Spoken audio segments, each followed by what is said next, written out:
Welcome to the Cookbook, where we invite guests on to share the ingredients of what has helped make them the successes that they are. All of it, the good, the not so good. You're not going to find anything half-baked here. And our kitchen gets messy sometimes. That's when the fun starts. So come on and join us.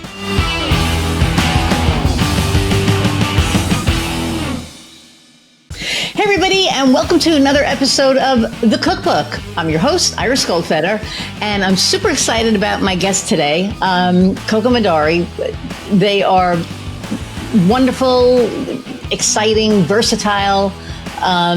They're just amazing, and as we go on, you'll see how amazing they are as well. So I'm just going to read their bio and bring them on. Coco Madari, she, is a vision-led, neurospicy, and multi-passionate coach, visual artist, music producer, singer-songwriter, and comedian living in beautiful Vancouver Island, BC. And there's a difference. I found out that it's not just Vancouver there, it's an island. Because of course this is take 5,000. But anyway, they have worked closely with dozens of heart-centered, multi-talented, creative entrepreneurs to break free from the cycle of being overworked, underappreciated, and or underpaid. As a result, their clients design a fuck-yes creative business where they have more freedom, can make the money they want repeatedly and consistently, be more lit up by their work, enjoy their day-to-day more, and have all the time they need for rest and play. So without further ado, and take 50, let's be Coco. Hey there. Hey. I know, shocking, I've had technical issues, and this is this is only take 3, but still. It's and it's not like we went halfway into the podcast and needed to stop. No, that's true. But no. So this is going to be NSFW. Michelle, I'm giving you warning. My friend Michelle listens, and she really didn't curse before this. Now she's like, fuck yeah. So sometimes she'll listen to it at work, and I say, and for all of you others, not just singling out Michelle, but anybody who's listening, this is not safe for work today, or without headsets. So before all of the technical stuff happened, I'm a little geologically challenged sometimes, and I did not know that Vancouver Island was different than Vancouver. So that was really kind of cool. And I thought you were in LA, so I'm really screwed up. I totally thought you were. I actually thought about moving to LA from Vancouver. I grew up around Vancouver. And I was thinking about hiring a lawyer to get the visa and all of that stuff, and was going to pay $10,000 to get all that stuff done. Stay where you are right now. Yeah. And then I decided to move to Vancouver Island instead. Yeah, because we're going, are we going to be moving to Canada? We'll see. So this originally was supposed to be recorded last week, the day after the election, and that just wasn't going to happen. I think we were both kind of in the same mindset, because as I was sending Coco a message to say, hey, should we do this next week? They sent me a message saying, hey, can we move this to next week? So it was yes, absolutely. Because it was just it was a heavy day. So, and here we are a week later. Needed time to process. Yes. All the things, process and plan the escape. No. Yeah. Kind of crazy. Anyway, so, okay. So, we were talking about your versatility, and, you and Kofi were talking about how you're a singer and songwriter. So am I. You're a producer. I am not. And you do more of the house music, EDM, and I'm more rock and roll. So we can't be like Donnie and Marie, but I mean, I love rock and roll. I definitely can see myself singing for a band. Yeah. I probably in 10 years, I'm going to be better at guitar and be able to do those things. It's not a priority right now, but right now the priority is just oh yeah. So I have a guitar. I have an electric guitar. And there's a couple songs. Yeah, Oh, my yeah. wife was like, "You're not playing it in the band anymore. Sell it." And I was like, "But we're not supposed to sell guitars. That's not how it works." She's like, "Sell it." I was like, "Oh my god!" Like everybody that I know has like 20 guitars because they never sell them. I have one. Yeah, I But know. I've I know had people with lots of guitars. I've had her name is Gilda. She's a Guild, one of the last American made. I've had her since 1994 or 90 something. That's when I was born. Oh, well, there you go. Happy birthday to you and Gilda. And she and I have been through everything together, and yeah, so she doesn't go anywhere. She stays. But I haven't picked the guitar up in probably a year. So Also, my cats might join. that's okay. Us. Yeah. Hello, Kitty. My dogs can't because they're crazy. Well, one especially. You can't hear her right now, but she's barking at I don't even know what out there. But so okay, so let's talk about your journey to entrepreneurship. You do so many different things. So how did it, like, first off, how long have you been an entrepreneur? Okay, let's use my words today. How long have you been an entrepreneur? And like, what was the journey to get there? I think I've been an entrepreneur since, I think I started freelancing as like a website designer like in 2017. But then started my coaching business in 2019. Oh. Yeah. And so kind of what... How did you go from website design to coaching? Well, website design was kind of something that I did for work as a marketing professional out of university. Even like doing co-op jobs, like, you know what co-op jobs are, right? Like when you're like doing like it kind of as a part of like intern co-op program. So yeah, I had skills in like web design, but, what got me into coaching was actually like me escaping from an abusive relationship. And this particular person didn't want me going to therapy. He didn't want me healing. He didn't want me confident. He wanted me scared and easy to manipulate. So, yeah. So I managed to escape that by the skin of my teeth and immediately went into therapy. And I kind of... Sorry, I have like so much cat hair. My cat just coming over. I ended up just like diving into self-development work, books, TED Talks, all the things. And I just started to notice how I was happier. Oh my God, I can't believe that. And I started to be like, recognize things that I was already interested in that I wasn't really allowing myself. Oh, Jesus, sorry. It's because I'm not giving him attention. Go ahead, give him attention. Yeah. My wife is going to come home and the dogs are going to go insane. So because we're so off time, but go ahead. Yeah, like hula hooping, circus stuff, flow stuff, art. These are things that I wasn't really allowing myself to be interested in because I didn't want to be like those weird people that, my family would ridicule or my partner, quote unquote, would ridicule. And, but that's who I was. And I was like, oh my God, okay. So I am like those weirdos that I've been avoiding. And, but they're not weirdos. They're people, right?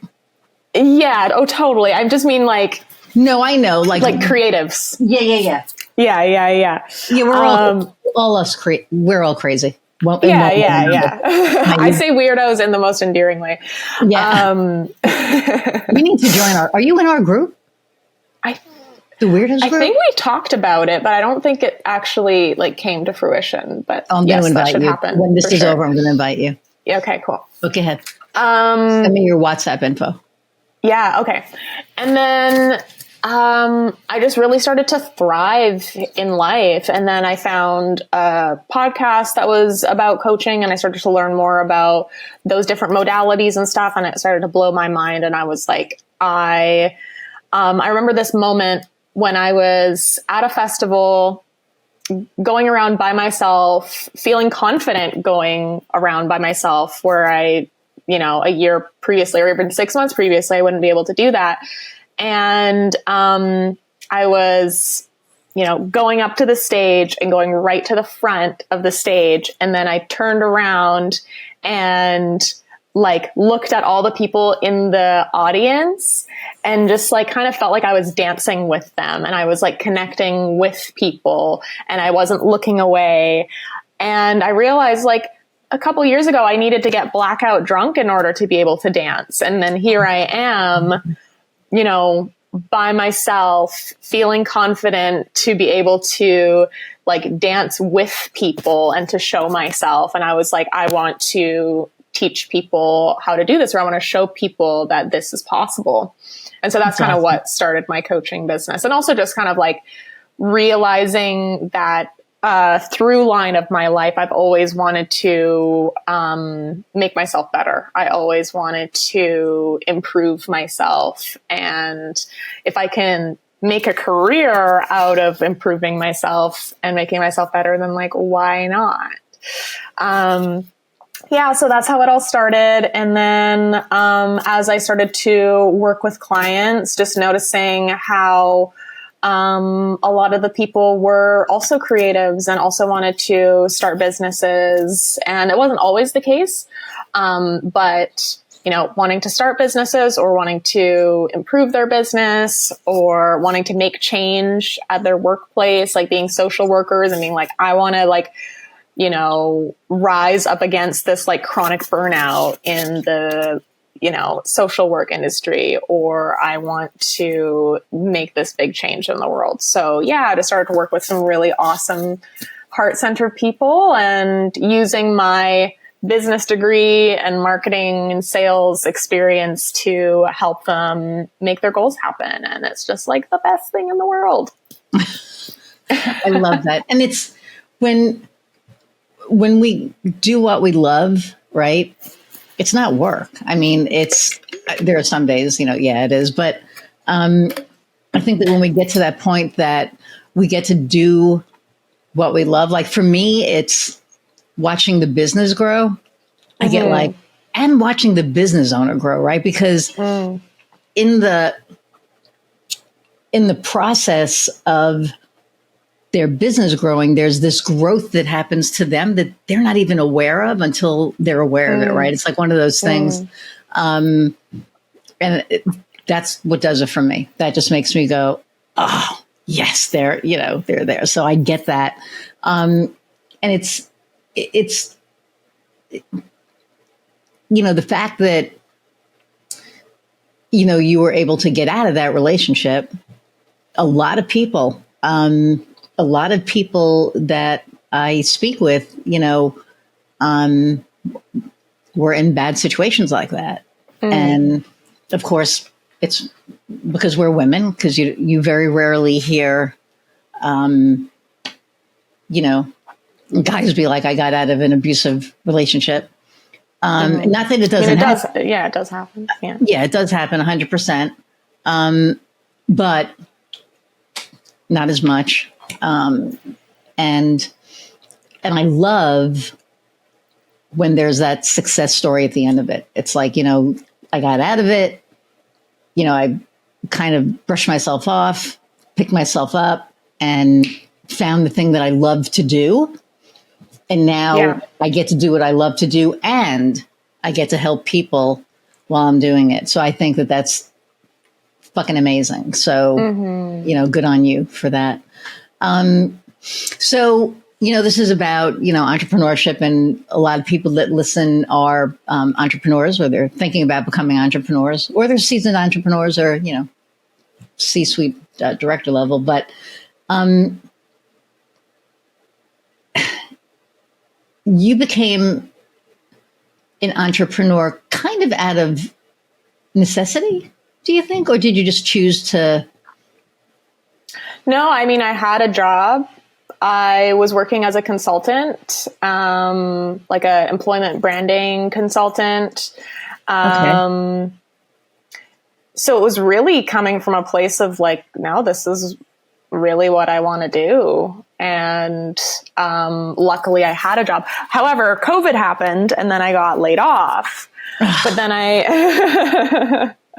so then I got another job and then had that for a while. But then I started, hitting like 10K months consistently. And then it was like, okay, I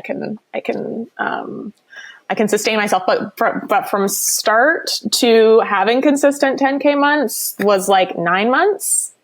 And this is my first business. And that's pretty amazing. I had a lot of barriers as well. Like I went from that first abusive relationship to a relationship with a narcissist. And that was a whole other can of worms. Yeah. Like a whole other challenge, right? And he was super like not supportive of my coaching business at all, and like would make fun of the things that I would post and be embarrassed that I was, making him look bad or whatever. And so yeah, there were a lot of challenges throughout. But I think what kept me going is just the insatiable need for like internal growth, not the like necessarily the external money, but like the using whatever is coming to me as a lesson. And luckily now I have a really awesome partner, and that's figured that part out. So that's good. But yeah, and even like, cause I built my business to like multiple six figures, and then I totally burnt out. And, I was like emotionally, psychologically, and financially abused by a certain coach. And that led to an extreme burnout. And, I ended up getting a job and had a really deep, conversation with myself, a long conversation with myself over lots of months of like, is this really what I want to do? Is this really what I want to continue putting effort into? And wow. The answer is yes, because the way I thought about it is like, there are people out there right now making a difference in the world and showing up and being a part of the movement. And I want to be one of those people. Yeah. Like, I don't want to be, sitting on the sidelines. I want to be in it. I want to be there when it happens and be a part of why it's happening.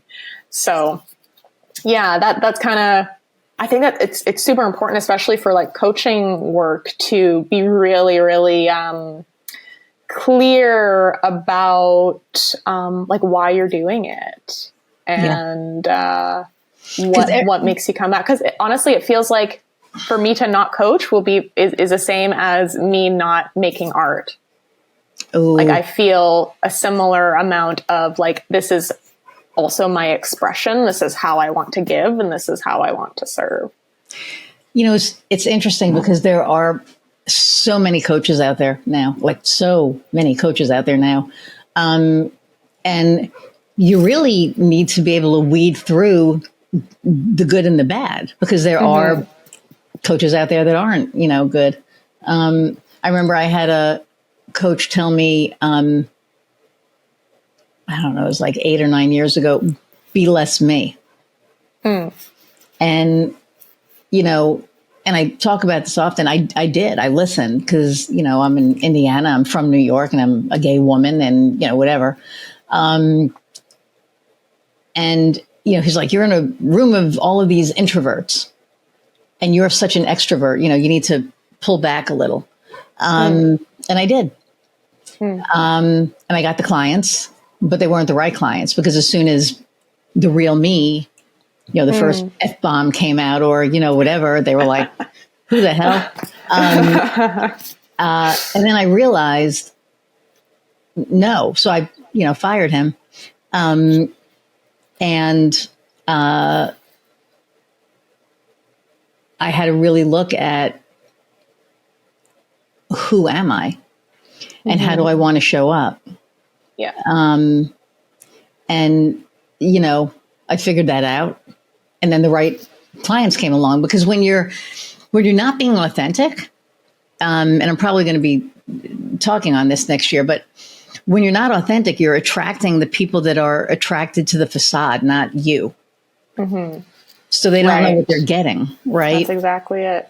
And that's been a huge thing with my partner, is wanting to really, really show the real me, and wanting to be seen as I am, both in my autism, my disabilities, and also in my like big power and my stardom and my talent, like all of it being seen.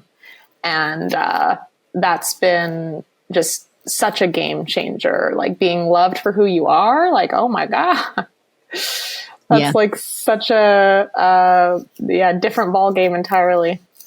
Wow. And when you have that supportive partner, I mean, my wife is my biggest fan. And I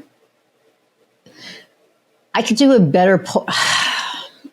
It's funny because she supports me in everything that I do.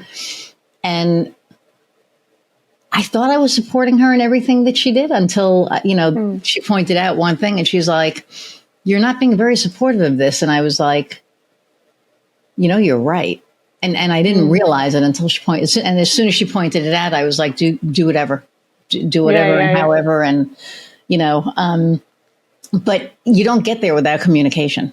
Mm-hmm. Right. So you have to, we've been together 22 years. Halloween was 22 years.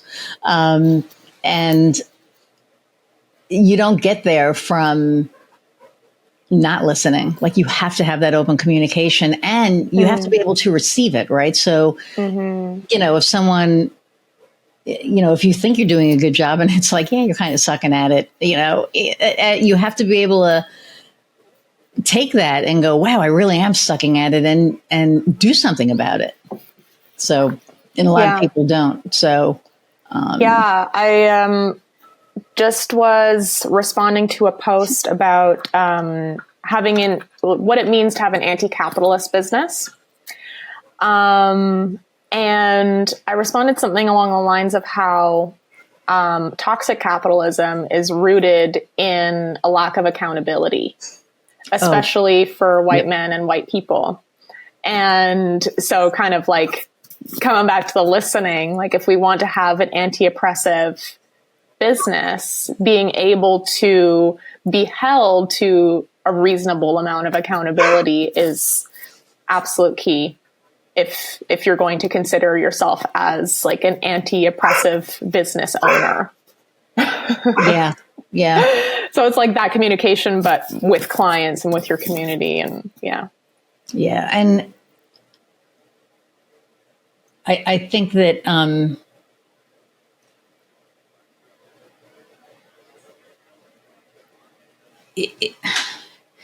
it's really important. And we're going to have to pause here because they are barking. So I just totally lost my train of thought. Kofi, we're going to have to edit this for a second because what? She's out there something. Sorry. Okay. Oh yeah, you're good. Say what you just said again, because I hadn't heard it. So. Right. So, yes. Kofi, let's talking about 3, 2, 1, and I'm lagging again, but that's okay. Oh yeah, you're definitely lagging now. It'll stop in a second. You just talk, and I'll. Okay. This gets better.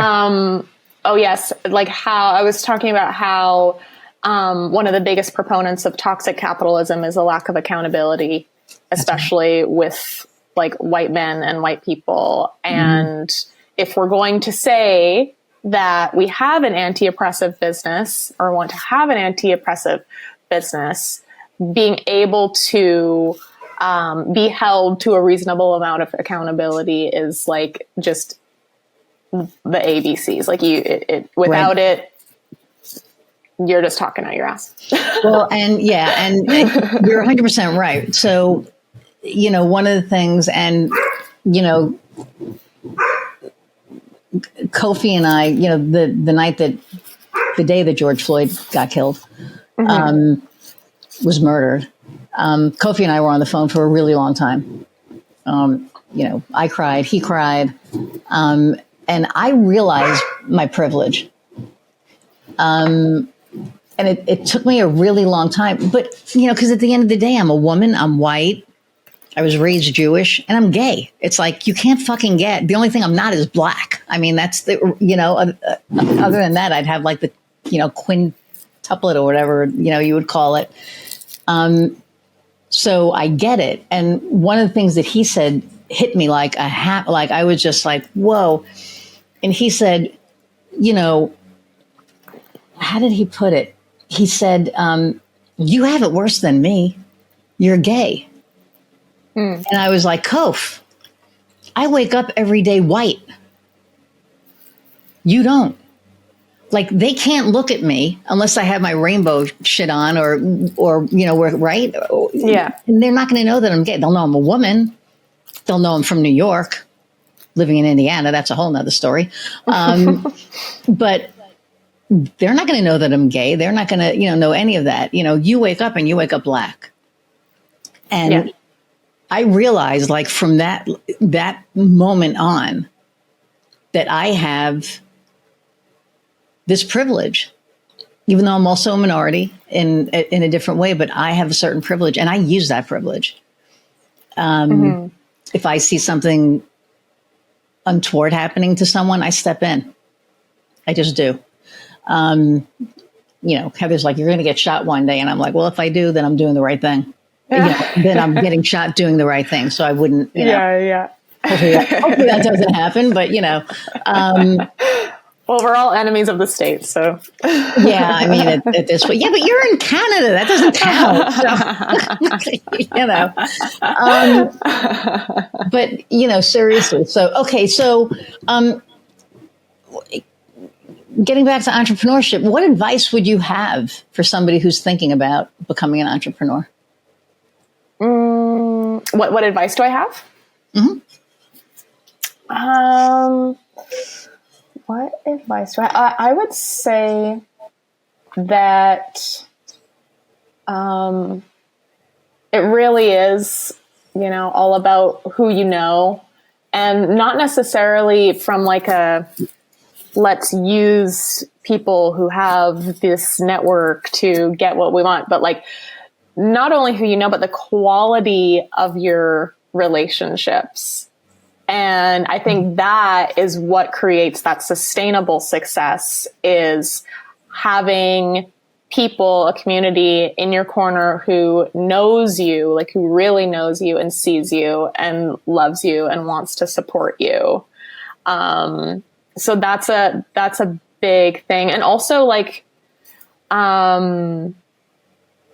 like if we want to have an anti-oppressive business or an anti-capitalist business that is more focused on creating mutually beneficial agreements and lifting each other up and all that stuff, like we really have to do that internal work of dismantling the internalized systems of oppression that we all have been exposed to. Right. So, yeah. Interesting. We've done almost 100 episodes and no one's ever spoken about that. So I love that. Oh yeah. And Nice. that's like one of my favorite questions because we get so many different responses for that. But it's true. I mean, if you are going to be anti-capitalist, if you're going to be, you know, like a B company, right? Then you need to walk the walk. You can't just talk the talk like so many people do. So, and people are getting smarter and like better at distinguishing who is just saying the right things and who is actually living the work. Yeah. And time will tell with that kind of stuff. And at the end of the day, your character and your integrity is all you have. Yeah, 100%. And I'm very relationship based.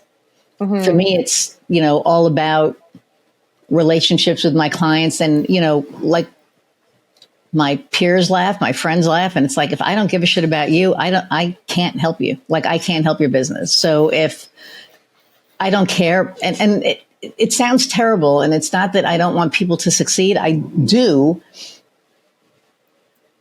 But if our values don't align, then I can't help you, because then I'm not as invested, we'll say. How's that? I'm not as invested in you and your growth. So I won't be doing my best, right? And there's no way I'm not going to do my best. So I just don't work with totally.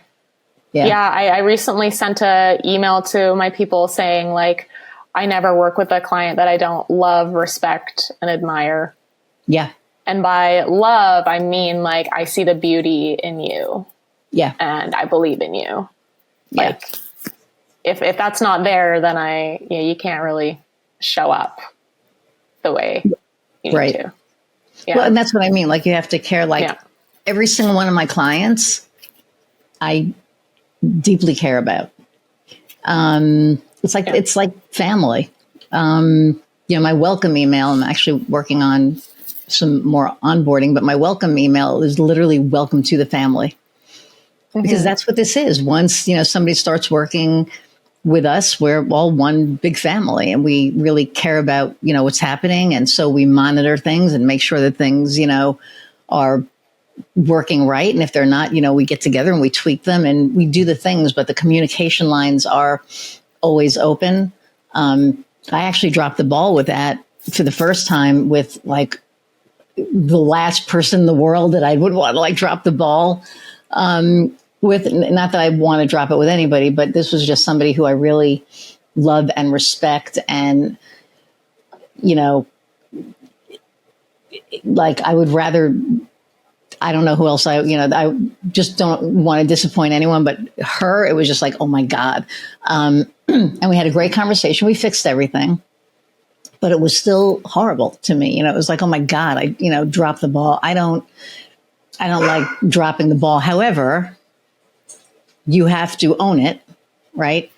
Like, you can't be like, oh, well, this happened, and so that's why that didn't happen. Bullshit. At the end of the day, I'm the CEO, I'm the owner. It's on me, regardless. Whether one of my contractors mess up, it doesn't matter. It falls on me at the end of the day. So, and I think that's another thing, like you were talking about, accountability, right? Like, you have to have that accountability for whatever.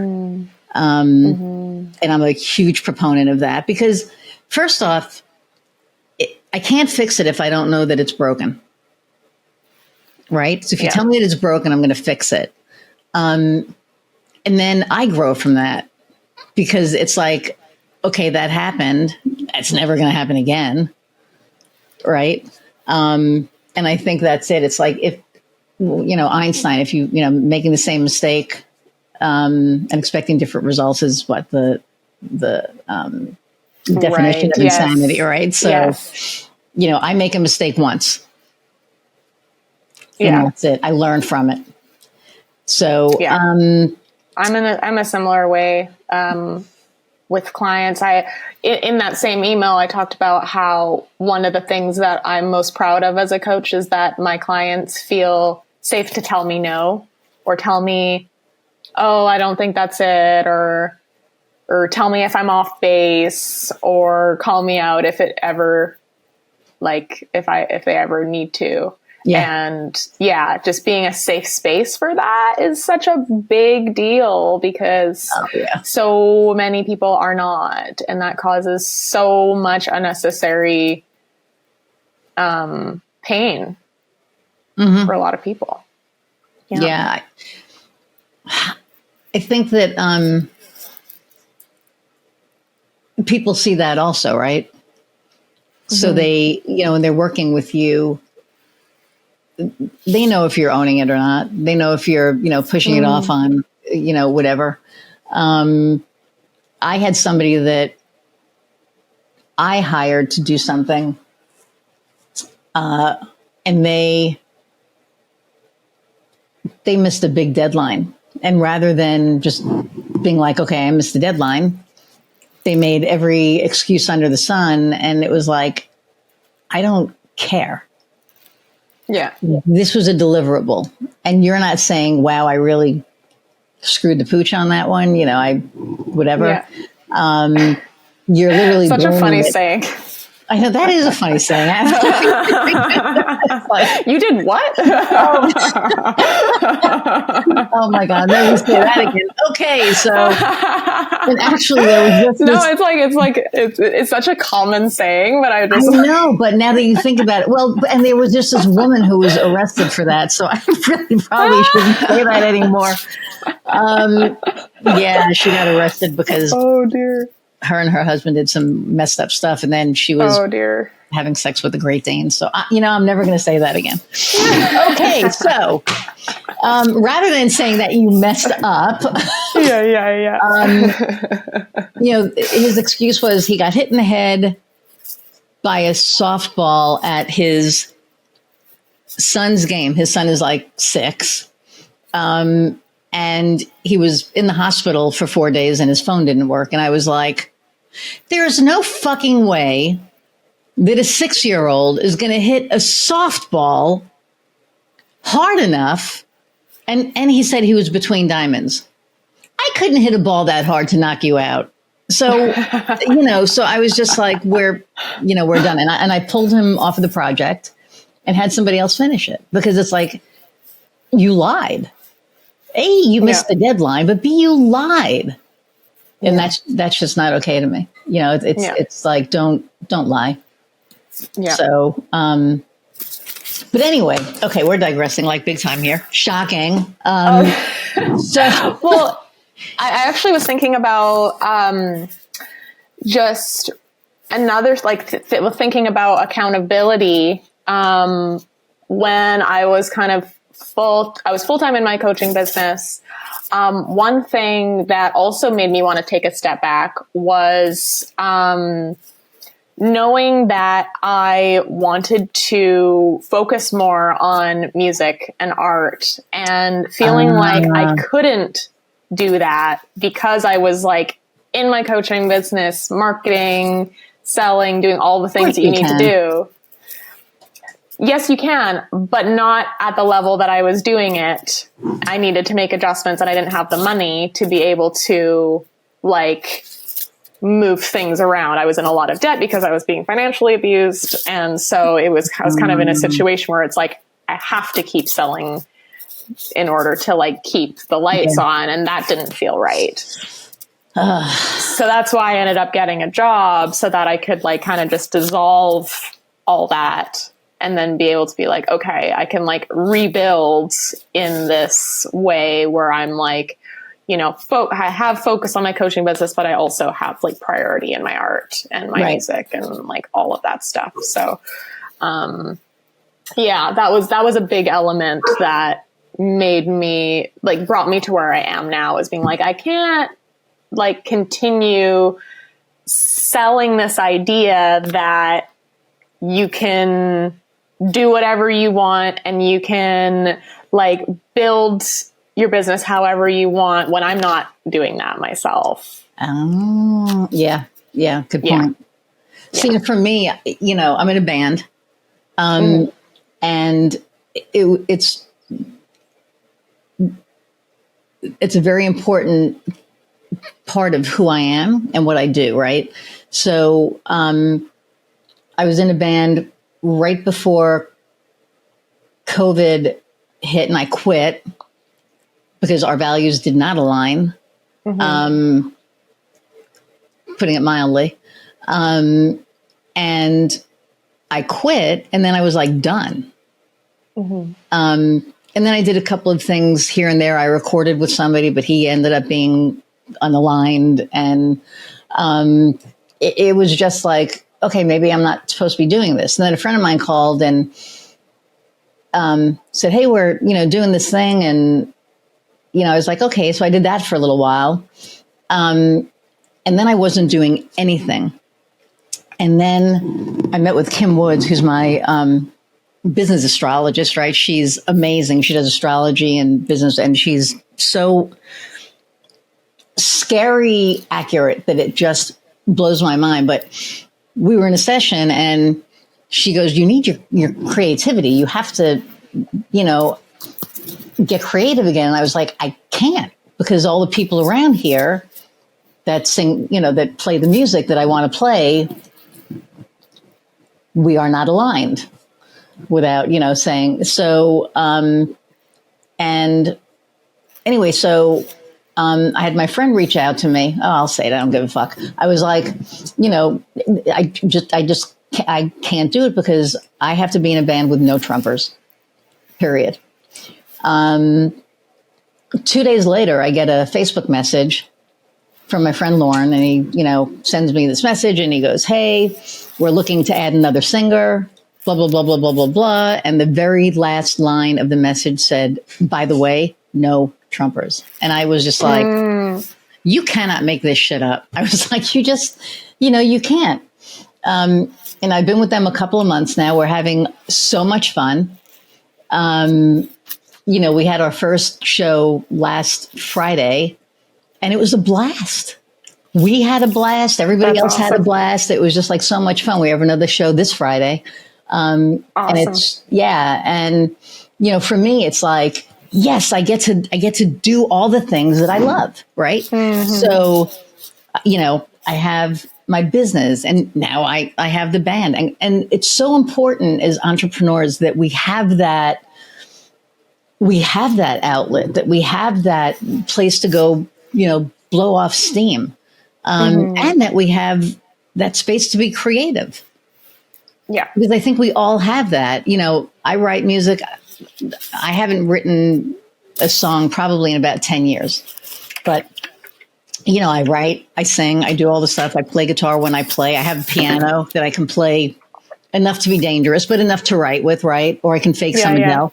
But, so I think it's real important that with all of the pressure and stress that we can be under, that we have that outlet that, we can go and you can go write a song and you can, do whatever and, play your music and I can get out there and I can sing and, I'm listening to it's really like about that day-to-day satisfaction. Like if I can create one or do one creative thing a day, then that just creates that like satisfaction. Oh, I love that. Like I did a thing today.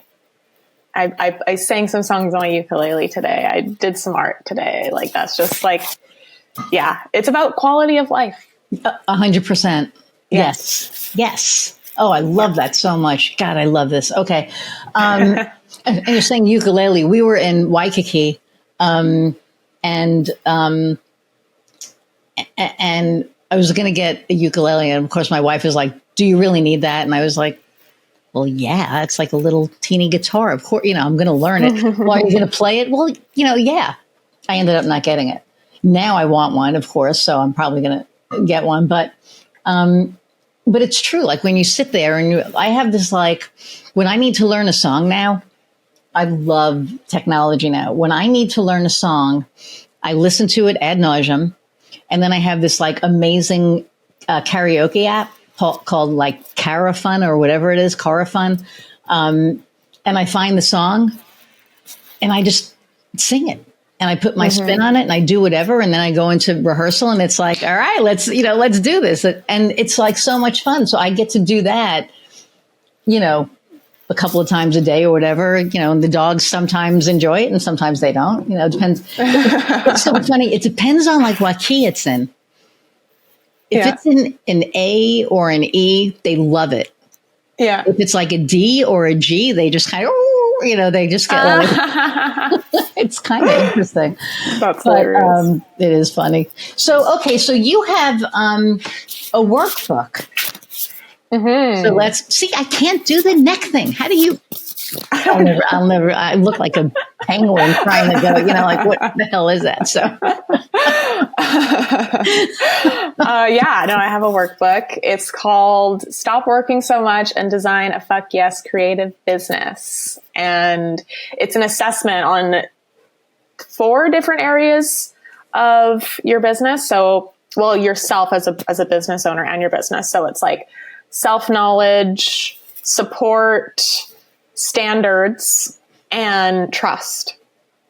And those are like the 4 keys that are essential in like creating that fuck yes creative business where you're like making the money that you want, but also having so much fun and also like, have the time that you want for all the other things. So it's a really great assessment to like see where you're at with all those things and your areas where you can improve. And then, I have a way for you to like make tweaks and then assess how those tweaks are going and all the things. So it's really, really an amazing resource that you should definitely check out. I love that. And that'll be in the show notes. Sure. So we'll put so is it can they download it off your website? Yes. Cool. Yeah, it's on my link tree. And then I think you'll also get the direct link to just put your email in and then it gets sent to you. Awesome. That's so cool. And I think, having those things in place it's like so important. I have, what I call team-based values. So when I bring somebody in, they have to follow this set of values. And if they don't, like, telling me you got hit in the head with, whatever, then they're not on the team, because I think it's so, that's what I mean. A lot of people are like, well, when you say, your values align, is it, a political thing? It's like, no, it's like your values, like your set of values. Like, for me, I need people to be systems thinking, not to just worry about what they're doing, but how what they do affects the entire, organization. It's like, you're doing this, but if you don't do this, then it's going to affect this, this, this, this, and this. So that's one of the really big things. But I think a lot of people, or I should say, I don't think a lot of people think of that until they're further on in their business. I mean, at the end of the day, an overnight success, I always say, takes 10 years, right? It doesn't happen overnight. And it takes a lot of errors, we'll say, and a lot of, things maybe not working, right the first time. So you just keep tweaking them. And I think we're always a work in progress, no matter what we're doing, right? Everything that we do is a work in progress. And, I was talking about, building the business, for me, it was like, building the plane while I was flying it. Right. Going, okay, everything's, we're sailing smooth now. Everything's, here comes some turbulence. Crap. What does that mean? So when it's like, shit. And then, like the tail falls off or something, you're like, shit, I got to get the tail back on. Now you have to like, build something again. And, for me, because I'm crazy, I love that piece of it. I love when something falls off, how to fix it, because I like fixing things. And what I've learned, with the business is that you need to be able to pivot. So, you need to be able to, if everything is going good and that turbulence hits, well, you have to look at why is the turbulence hitting, and then how can you pivot so that you're sailing smooth again.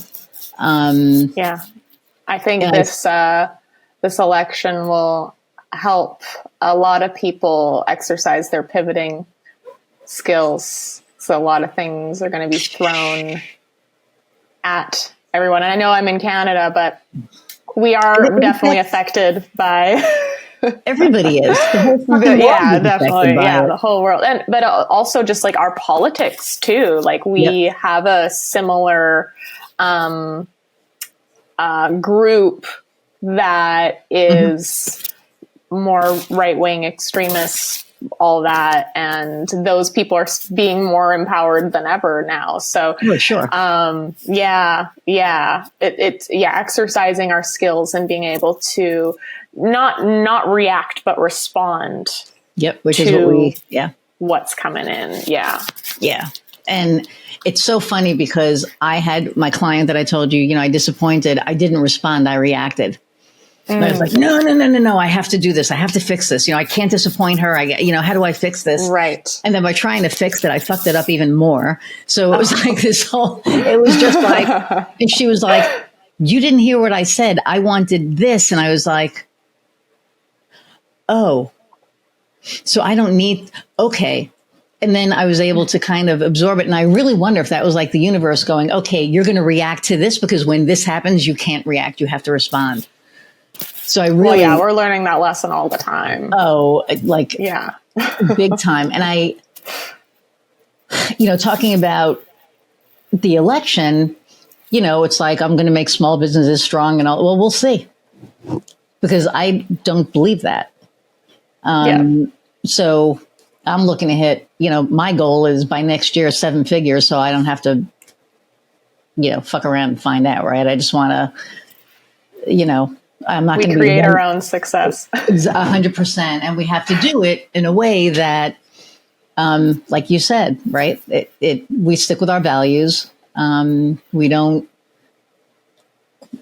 give in to the capitalist bullshit, and we don't give in to the stuff that doesn't align with us, I think. Yes. Is the biggest thing. Totally. Yeah, I had a Zoom call with somebody who followed me on LinkedIn, and he,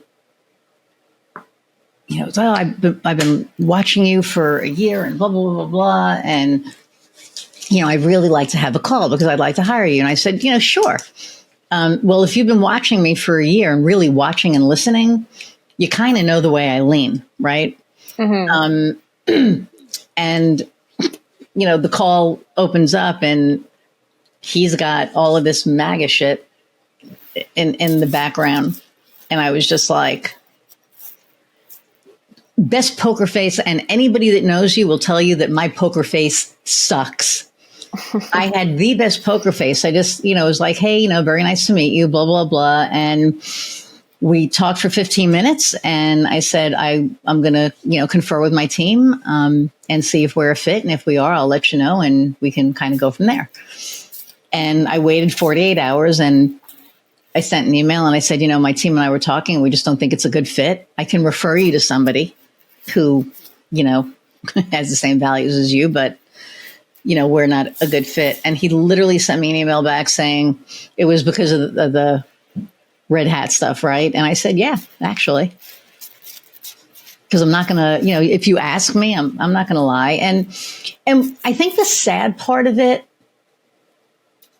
for me is that even is an issue. It's like we can't just be united no matter what our politics are because it's so damn extreme and so divisive now. It's a very extreme and divisive, yes. And that just makes me really sad because, I know a lot of good people and it's hard right now. So, but anyway, we're digressing. So, all right. So,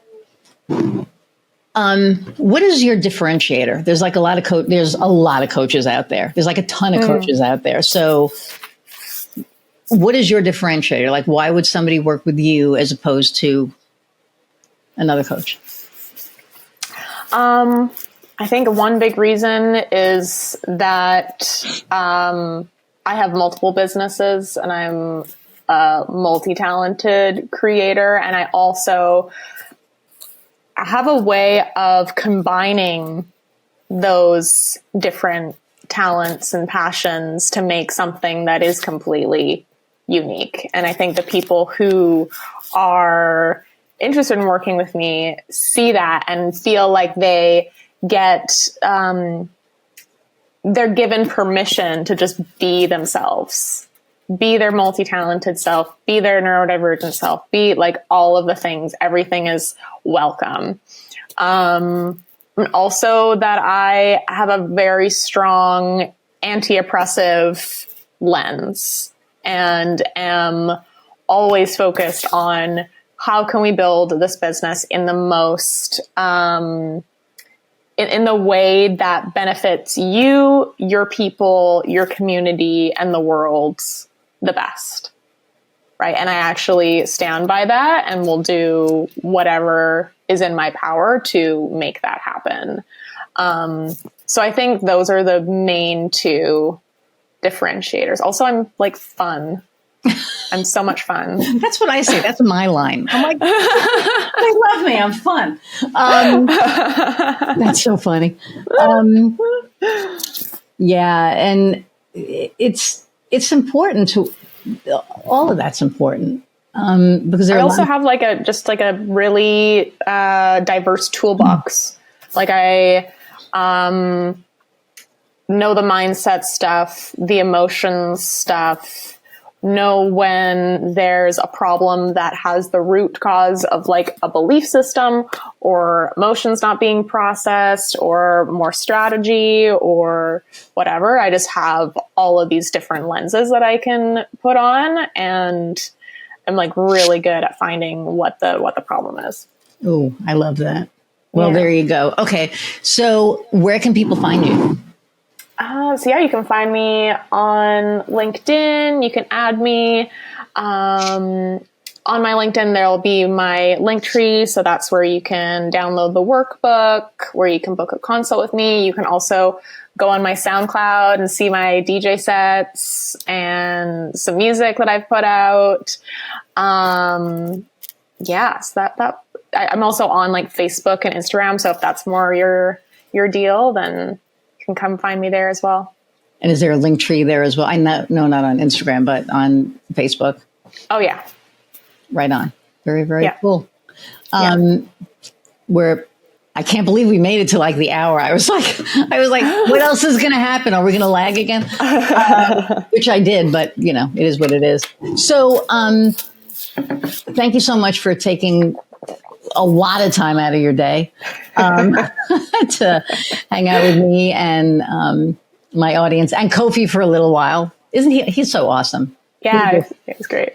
Yeah, he used to live here and he moved away to Las Vegas. So it's so weird. When he was here, we would see each other maybe once every 6 months. And now it's like he's not there anymore. So it feels so weird, but he's so awesome.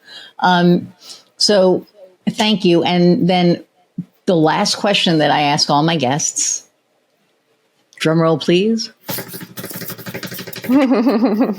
What lights your fire? Ooh, justice. Oh, justice lights my fire for sure. Actually, like I think it has something to do with my Mars being in Taurus. Like being driven by justice and having that just like the bull that just keeps going. That's your North Star, basically. Yeah. Wow, that's awesome. And I think it's important. It's true. I think 100% it's important. So, all right, hang out 1 second. I'm going to say goodbye to everyone just in time because guess who got home? Okay. Everybody, thank you so much for hanging out again for an hour plus out of your day. I appreciate you all so much. Please download, like, share, review this episode, review the podcast. Ignore my dogs in the background. And I appreciate all of you so much. And until next time, go out and find what lights your fire. See ya.